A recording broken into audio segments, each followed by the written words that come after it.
not being an expert on Occupy, but a practitioner of spiritual principles, I would like to read this in closing. Occupy is a spiritual revolution. What is the true motivation for the movement? Corporate greed and government corruption are certainly the catalyst for action, but why peacefully protest? Many occupiers have described the epiphany as waking up and realizing that without personal commitment and action, nothing will improve. Several years ago, my awakening began with the thought that humans have only one last weapon at our disposal, spiritual principles, and that the only way the world would change would be through a spiritual revolution. I'm not referring to religion, but spirituality associated with all life and the essence of our existence.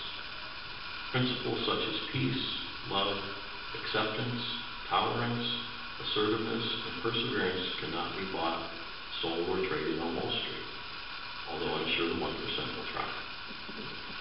Anyone who has sat through an Occupy General Assembly can surely attest that it takes an incredible amount of practicing these principles to come to consensus on anything. But we embrace each other as human beings coexisting on one world through personal crisis, financial unmanageability, sickness, ego, homelessness, helplessness, and uselessness. We have started with the tiniest amount of hope, and from that are building the greatest global revolution in the history of the world.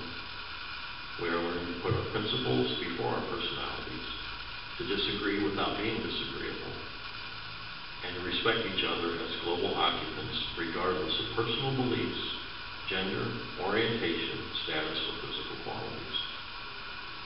Technological tools such as Facebook and Twitter become viable because we love and respect each other in our individual actions, and we express our equality across the globe as the 99%. Nothing more and nothing less.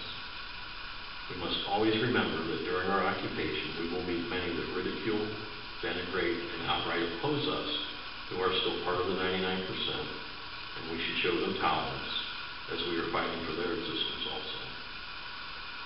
But they have yet to awaken.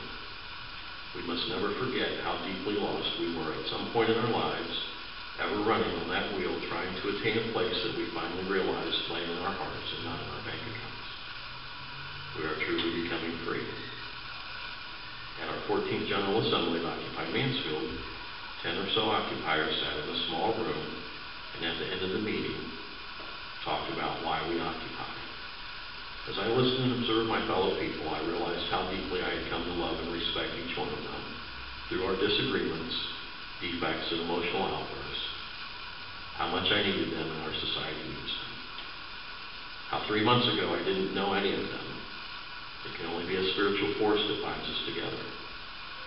I'm so grateful for the experiences I have shared with others in this revolution, and the sense that all events in my life prior to this, were but steps leading to the pinnacle of my existence on this planet, to be a proud occupier of the city I live in, the nation I love, and the world which we all share and must work together to rebuild